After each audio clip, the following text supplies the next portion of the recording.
Seja bem-vindo a mais um Alesp Conecta. No Alesp Conecta de hoje vamos falar aí da Covid-19 e a importância de você controlar o seu sistema imunológico. Eu recebo aqui na Rede Alesp o médico imunologista Flávio Ferreira. Doutor, seja muito bem-vindo ao nosso programa e agradeço a sua presença. Gratidão pelo convite. É sempre um prazer estar com vocês, né? Já não é a primeira vez e é muito bom retornar a casa, né? Na verdade, a imunidade não é só importante para o Covid, né? Eu costumo fazer uma brincadeira, eu digo assim, você pode viver com pressão alta, colesterol alto, triglicérides alterado, mas você não consegue viver sem imunidade. Olha a importância da imunidade. Então, na realidade, a imunidade não é só a defesa do organismo, ela é um regulador central do nosso equilíbrio como ser vivo. Então, a grande capacidade adaptativa de sobrevivência é a imunidade. E isso nós temos visto agora na pandemia. Nós percebemos e até ficamos perplexos como é que pessoas saudáveis morrem de Covid. E algumas pessoas que não são tão saudáveis, aparentemente, e conseguem sobreviver, né? Pessoas que tomam vacina, as 2 doses, e mesmo assim morrem de Covid. Então, hoje eu quero aqui trazer para vocês alguns esclarecimentos para que possa haver a compreensão desses fatores, o porquê que isso acontece. Legal, doutor. É interessante a gente abordar todos esses assuntos, né? Eu gostaria de uma questão, né, que é importante a gente levantar. A gente vê às vezes muitas famílias que são dilaceradas pela Covid-19, morre pai, morre mãe, morre filho. Existe comprovado algum fator genético em relação a essas mortes ou de repente é uma cepa tão forte que pegou aquela família inteira e acabou dizimando essa família? Tivemos um exemplo recente aí que saiu nos noticiários, por exemplo, de 5 irmãos da mesma família, todos faleceram da Covid-19. Então, na verdade é o seguinte, existem pessoas que elas têm tendências genéticas de baixa imunidade, de imunodeficiência. Por exemplo, tem assim, várias pessoas têm vitiligo, que é uma doença genética, né? E nem todas manifestam. E a imunidade, muitas vezes, ela é deficiente geneticamente, sem nenhum sinal aparente que ela está lá naquela pessoa. Então, quando as pessoas elas são acometidas por uma doença, né, do porte do Covid, por exemplo, é mais frequente naquelas pessoas onde houve a manifestação dessa genética acontecer de morrer, né? E isso não é só com o Covid, né? Isso sempre existiu. Mortes com dengue, mortes com gripe, né? Com a H1N1, né? E isso se repete agora no Covid, só que com uma divulgação um pouco maior, né? As imunodeficiências, elas podem ser tanto primárias, que são essas genéticas, e elas podem ser secundárias, que são as adquiridas. Por exemplo, AIDS, quimioterapia, radioterapia. O que importa saber é o seguinte, aquelas pessoas que, por algum motivo, têm um prejuízo do sistema imunológico, estão mais suscetíveis às formas mais graves do vírus. É por isso que as pessoas que têm distúrbios metabólicos, as chamadas comorbidades, né, são pessoas inflamadas. Então, há um gasto da imunidade com essas inflamações, um gasto prévio, e na hora que precisa dessa imunidade para combater o Covid, por exemplo, ela já foi consumida com uma doença prévia. Então, vai fazer falta. Ou pior, não foi nem fabricada. No caso das imunodeficiências genéticas, há defeitos na sinalização entre as células e moléculas do sistema imunológico. Então, não é só não fabricar, é a falta de que pode existir entre os componentes do sistema imunológico um prejuízo. É por isso que muitas pessoas são vacinadas e não são imunizadas, porque há um prejuízo. Às vezes não tem matéria-prima para a formação de anticorpos.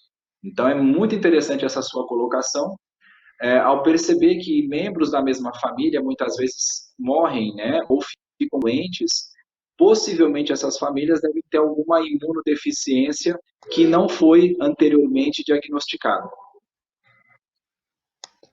Agora, doutor, nessa história, né, a gente vê muitas pessoas, e aí eu não estou pegando casos científicos, eu pego alguns fatos que a gente pode observar, aquelas pessoas que em qualquer gripe já pegam aquela gripe forte, ficam alguns dias de cama, ou então tem uma bronquite que ataca sempre com uma mudança de temperatura. A gente pode dizer que essas pessoas, teoricamente, elas estão mais susceptíveis a desenvolver um quadro grave da Covid-19?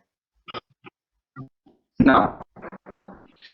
Na verdade, para você ter, existem sinais de imunodeficiência que são acessíveis a todo mundo. Se você entrar no Google e digitar assim, sinais de imunodeficiência, os 10 sinais da imunodeficiência, aí você vai ver lá 2 ou mais pneumonias em um ano, 2 ou mais meningites em um ano, doenças autoimunes, história familiar pessoal de imunodeficiência, tendência a câncer, infecções de repetição. Então, são quadros mais graves, vamos assim dizer, do que pessoas que têm quadros de rinite ou que a gripe é um pouco mais intensa.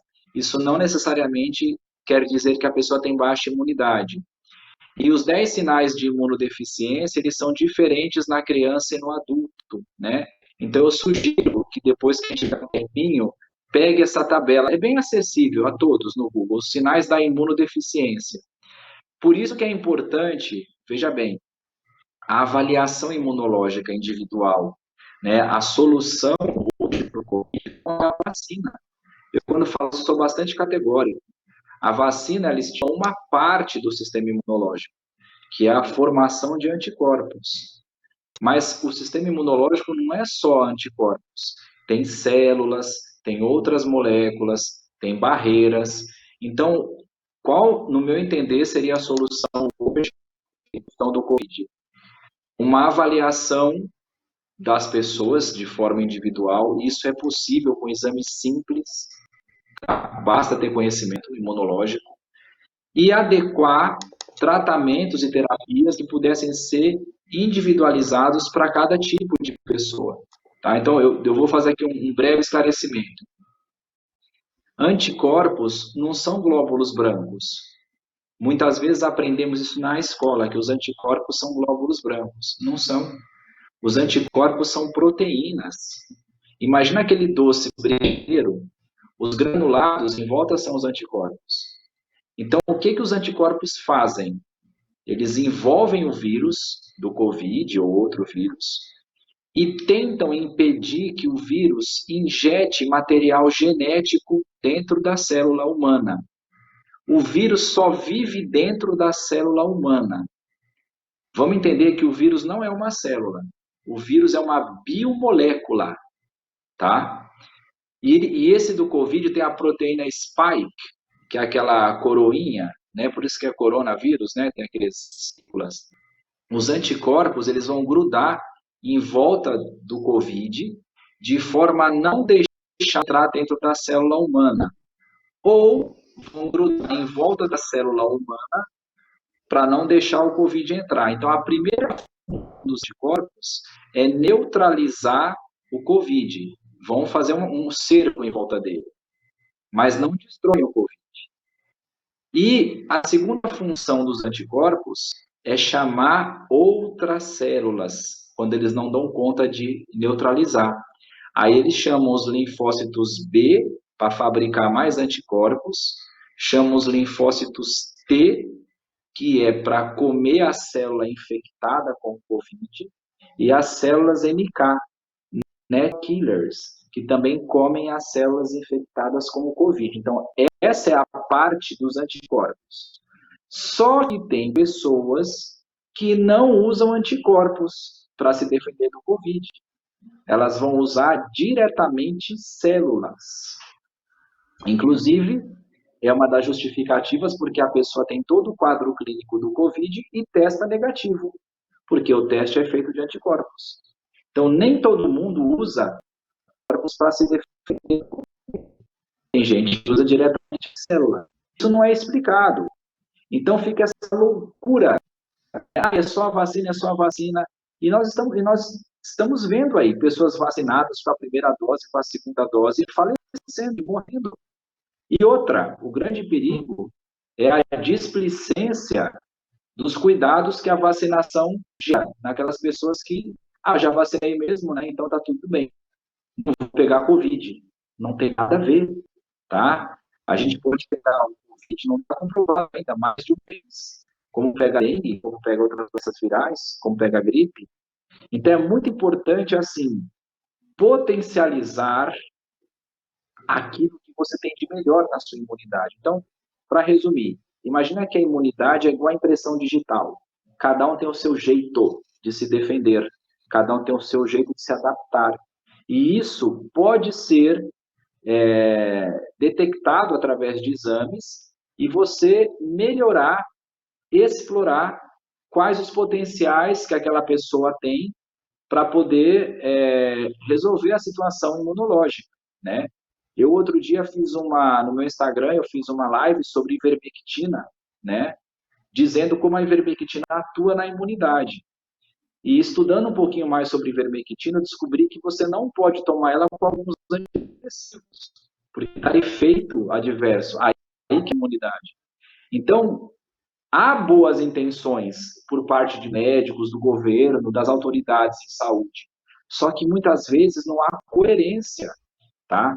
E essa questão, eu quero trabalhos científicos para o tratamento precoce, eu quero trabalhos científicos para terapias alternativas, eu quero. Não há garantia de nada. O Covid é muito recente, há possibilidades, né?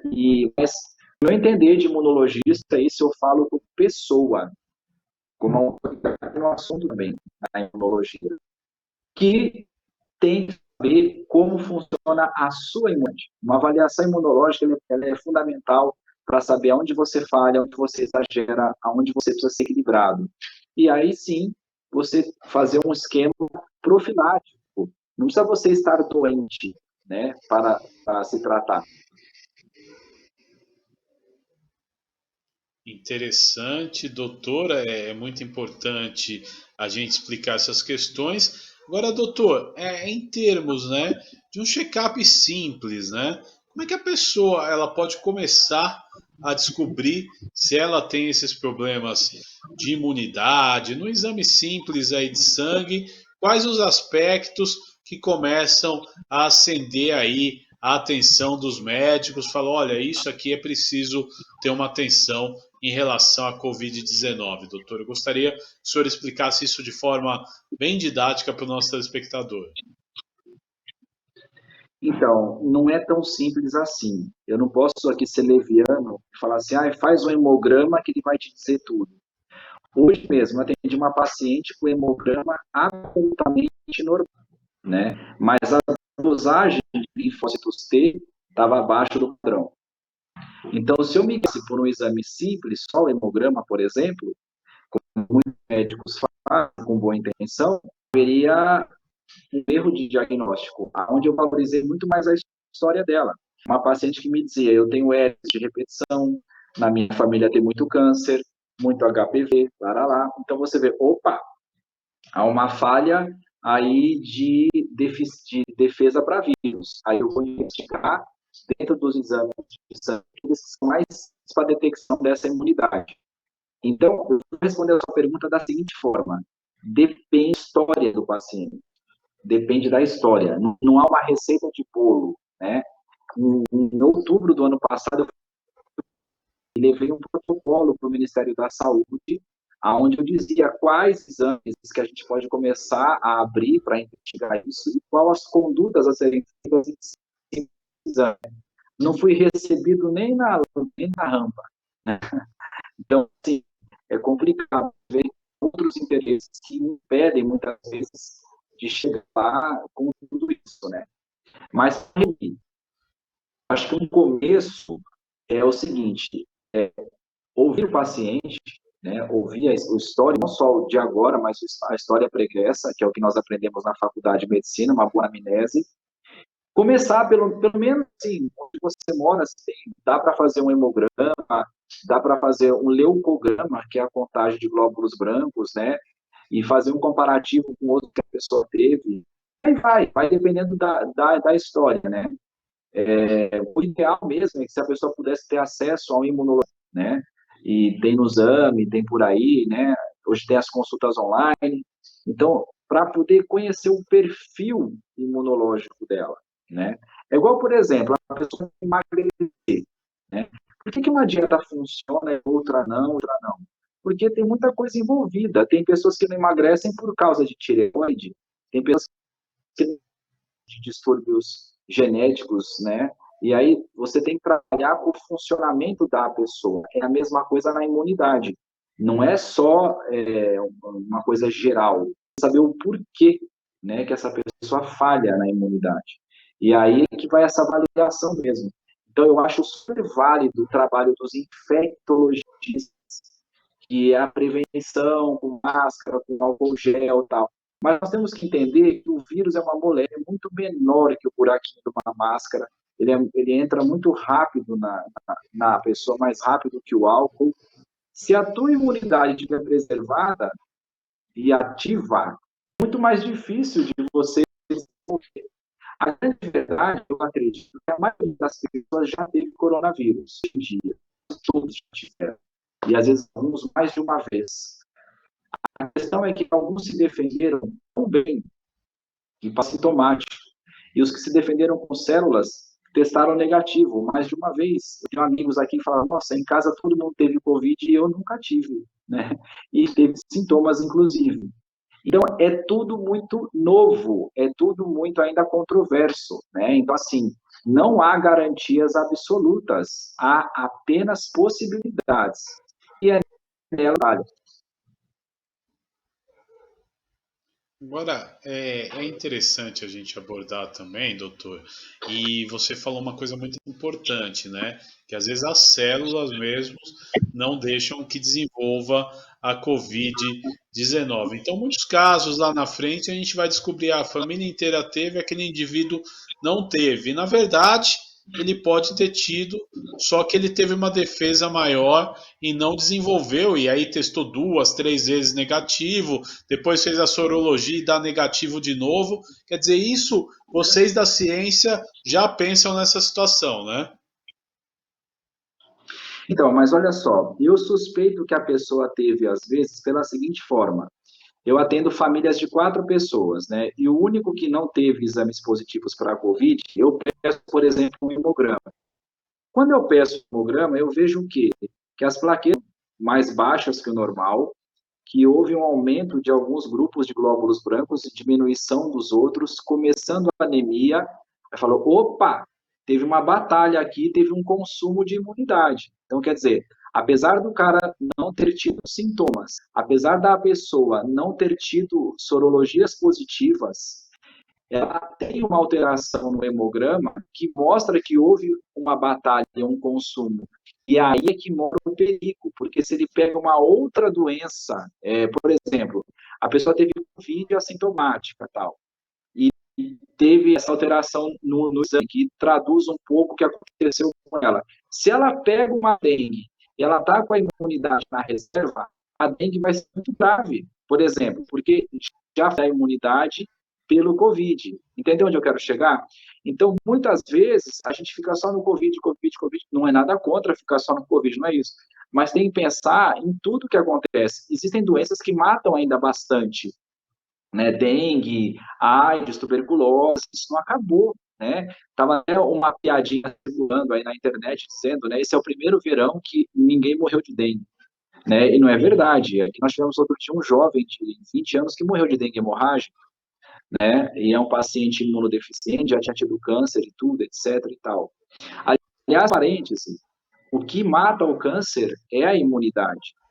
Então, os tratamentos quimioterápicos, radioterapia, procuram enfraquecer a célula cancerosa, mas quem executa é a imunidade, principalmente os linfócitos T, que são os mesmos que matam o Covid também. Então é muito interessante quando você aplica a imunidade de uma forma lógica e racional, e principalmente explica isso para as pessoas. Não adianta nada você ter o conhecimento e não passar adiante de uma forma clara, né? E eu sempre falo para os meus pacientes e para os outros médicos, conhecer não significa acreditar, né? Quantos anos que disseram a Terra é plana e depois a Terra era redonda, e muitos não acreditaram que a Terra era redonda, mas enfim. Então eu penso que assim, tem que unir forças para ajudar as pessoas, brigas de egos e brigas políticas, por isso ou por aquilo, né?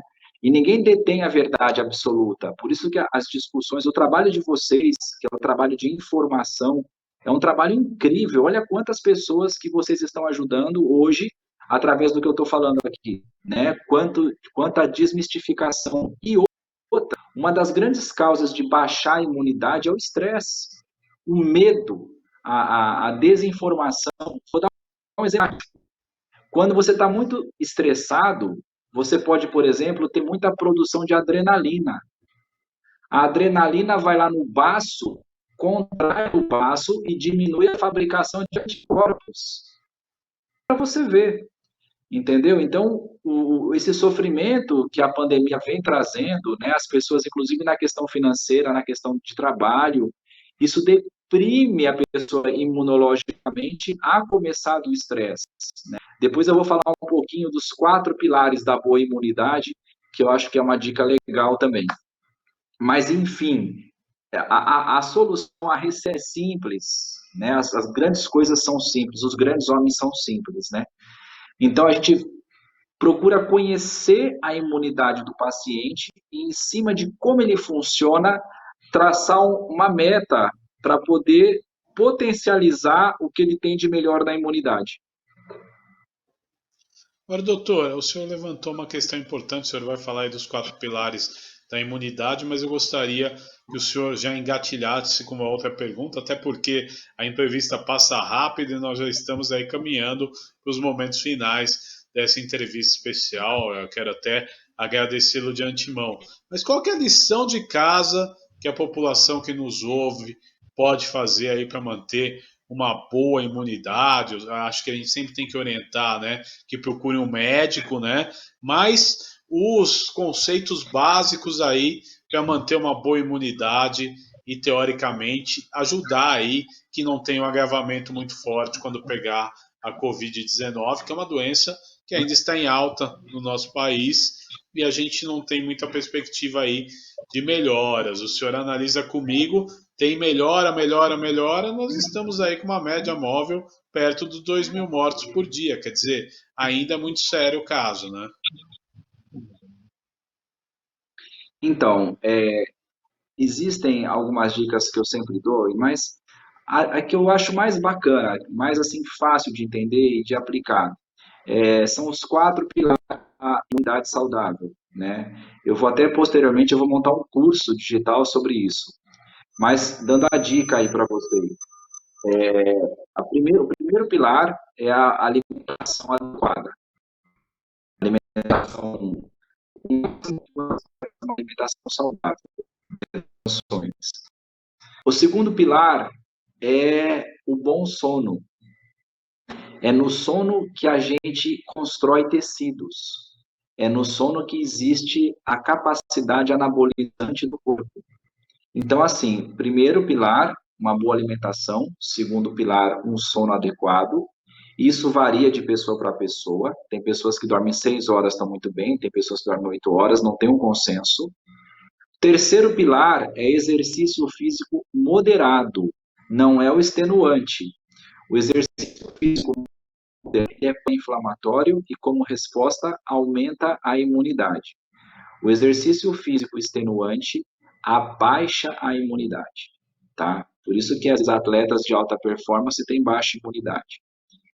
E o quarto pilar e o mais importante, o gerenciamento do estresse, né? Por quê? Se você está estressado, você não aproveita o que você come. Se você está estressado, você não dorme direito. Se você está estressado, você não consegue aproveitar o exercício físico. E existem várias técnicas hoje para liberação de estresse. Aquilo que te dá mais prazer no viver, vamos assim dizer. Então, existem técnicas de meditação, existem técnicas de respiração assistida, dar risada é muito importante, a liberação de serotonina com o riso ajuda muito na diminuição do cortisol, né, e você pode fazer isso vendo comédias, enfim, tanto faz. Então, os pilares são boa alimentação, bom sono, exercício físico adequado à idade e o gerenciamento do estresse, que você aplicando isso, né, de uma forma ou de outra, você consegue melhorar a sua imunidade, né? Eu criei um canal no YouTube, vou falar aqui, mas porque é de utilidade pública, chamado Imune. Lá tem várias dicas sobre isso, inclusive até da questão emocional e a imunidade.